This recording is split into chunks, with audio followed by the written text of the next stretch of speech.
Ravens Rundown coming up in just a few moments from right now. But before we do, we are trying to get to 7,000 subscribers here on the Rundown. And our goal is to get there before football season officially starts. And producer Chugs, he told me before we got going that if we don't get to 7,000 subscribers before football season, that he's going to call off his engagement with his fiancée. So don't make him do that.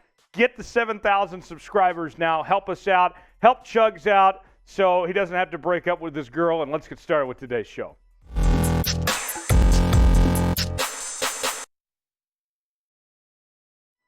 Welcome into Ravens Rundown. Tyler Jones here with you. Appreciate you joining us. On today's show, we have the latest Baltimore Ravens news and rumors. And we're going to look at 5 moves the Ravens should make before the start of training camp. But before we get to that, got to catch up to speed with the Lamar Jackson, Bernard Pollard beef.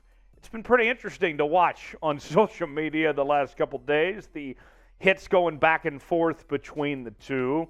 And it all started with Pollard saying Lamar isn't a top 10 quarterback. You remember the list we told you about earlier in the week that ESPN put out for every position, ranking the top 10? Lamar was left off the top 10 for quarterbacks.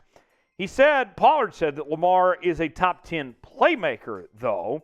They went back and forth, taking shots at each other.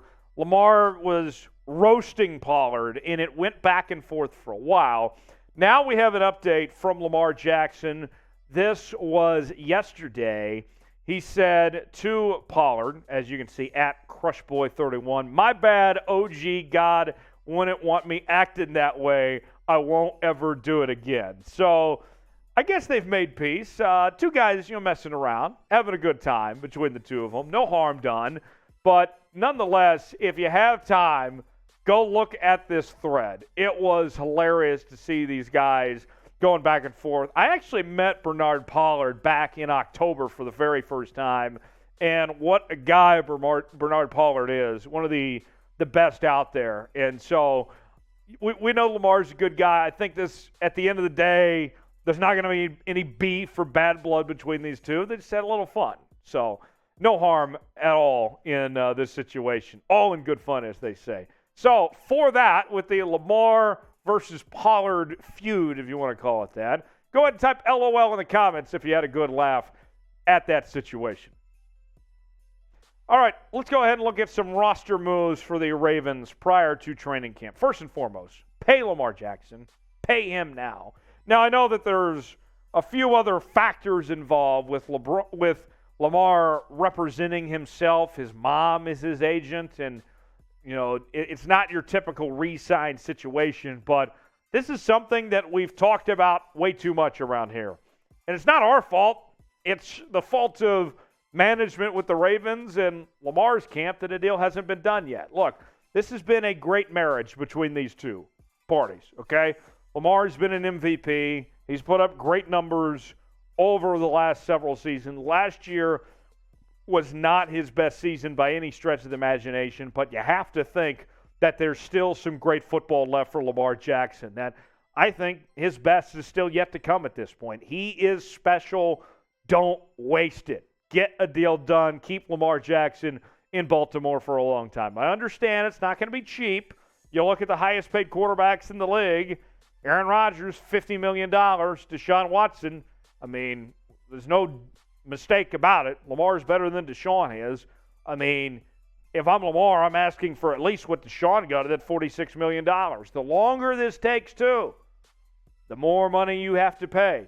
Ask Jerry Jones and the Cowboys if they wish they would have gotten a deal done with Dak before the year he played on the franchise tag and ultimately got hurt, and they paid him even more money than they would have if they would have gotten a deal done before that. So get a deal done, not only so you lock up your quarterback and shut down all these rumors, but also so you save money in the long run. So with that, our pinned comment today, should the Ravens pay Lamar Jackson? I think we all know the answer to this question, but just in case, let's go ahead and check our pulse on this.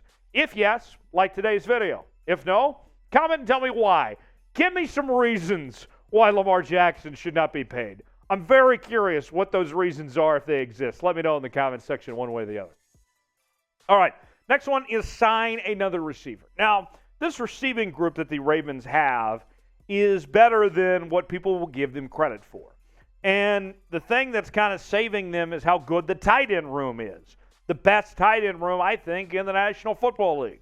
But it would not hurt if the Ravens look at adding a receiver at this point in time. Odell Beckham Jr., Julio Jones, Will Fuller, and Emmanuel Sanders are still all available right now.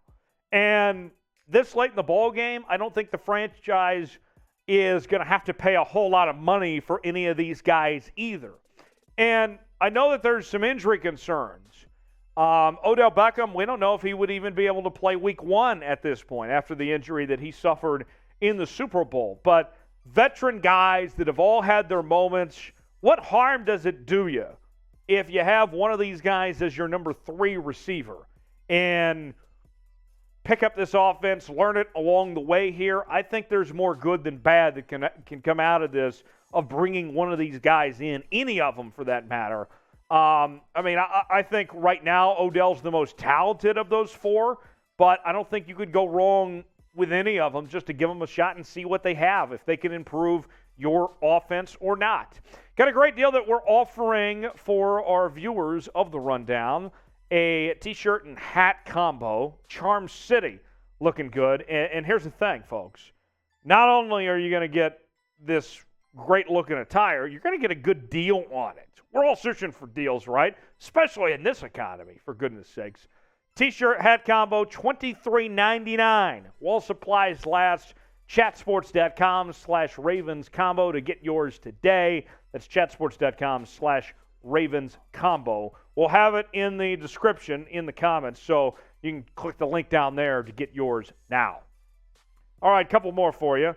Keep an eye out on the left tackle spot. This one is pretty fascinating, the situation that the Ravens are going through. Ronnie Stanley dealing with the injury, the ankle injury.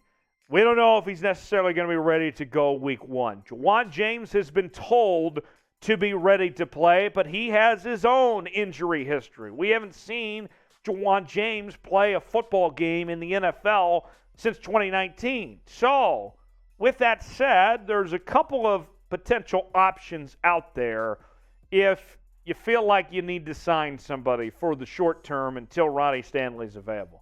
One name to keep in mind is Eric Fisher, former number 1 overall pick from the Kansas City Chiefs, won a Super Bowl with the Chiefs, spent last year with the Indianapolis Colts, started at the left tackle spot. He's bounced around a bit from left and right tackle throughout his career. Last year, played in 15 games, allowed 7 sacks. Wasn't great last year, wasn't the Pro Bowl tackle that he's been in the past.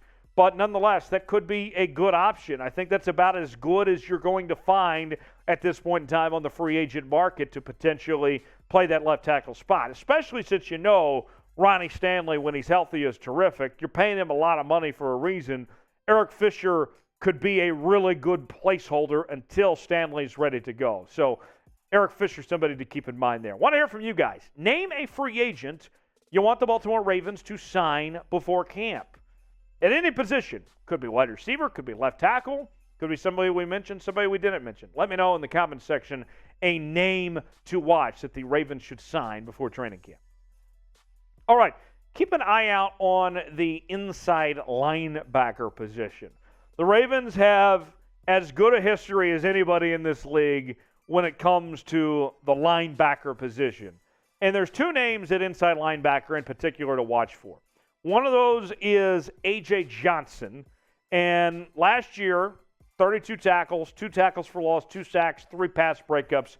He's one name to keep in mind for the Ravens. Another is Anthony Barr, and Anthony Barr, it feels like he's been around forever. I still remember the days back when he was at UCLA, and coming off a season with 72 tackles, 2.5 sacks, 3 tackles for loss, 2 forced fumbles. Either one of these guys, you wouldn't be asking them to be the premier player on your defense. They're not those guys, but certainly can be a good body. They can fill a void of sorts. I mean, you look at this group, there's some talent there, but there's unproven talent there for this Ravens linebacking corps. So anything helps. I would keep those two in mind, potentially to be rotational players there at that inside linebacker spot to see what you can bring to the table. Last one to look at. This isn't a huge need, but there's a good one available, and that's signing a true nickel corner. We know that the Ravens brought in Kyle Fuller to be the number 3 corner, but he's not necessarily a nickel corner. His job is more so as an outside corner, and in the case of what we see there for the Ravens looking at this defense, with Kyle Fuller, I think more so you're asking him, you have 2 corners, your outside corners there on this team in Marcus Peters and company and Marlon Humphrey, where with injury concerns, Kyle Fuller, I think, is more so going to be asked to fill one of those spots if either one of those guys are out. That's what you're more so asking out of Kyle Fuller. Chris Harris is one of my favorite players ever in the NFL. He went to my school, the University of Kansas, won a Super Bowl with the Broncos, Super Bowl 50, and I think he's the guy that could potentially fit as that nickel corner. He's later in his career. He's learned a lot. He's been there, done that. To me, that's a guy that feels like he could fill that void, fill that need, and then let Kyle Fuller be your primary backup outside corner on that front personally. That's what I would look at. Chris Harris, also at this point in his career, probably not going to cost you a whole lot either. So there you have it. Those are some options for the Ravens. 5 moves to look at. If you made it to the end of today's video, go ahead and type flock. Show yourselves out. We appreciate you. We thank you for joining us. We'll also have some shout-outs to give. I told you the other day that we would be shouting out our Noti gang, the people that commented gang in the comments, and you guys showed up. You showed out. Brandon, Rodeo Reverse, John, Blaine, even Joe Dirt. We got David Spade in the comments, folks. Cody Powell, Corey, Irish Dave, Derek Jones, Litwan, all you guys are the absolute best. You're real ones. You are true Ravens fans, and we are glad to have you here on the Rundown. Give me a follow on Twitter at Tyler Jones Live, and I'll see you next time here on the Ravens Rundown.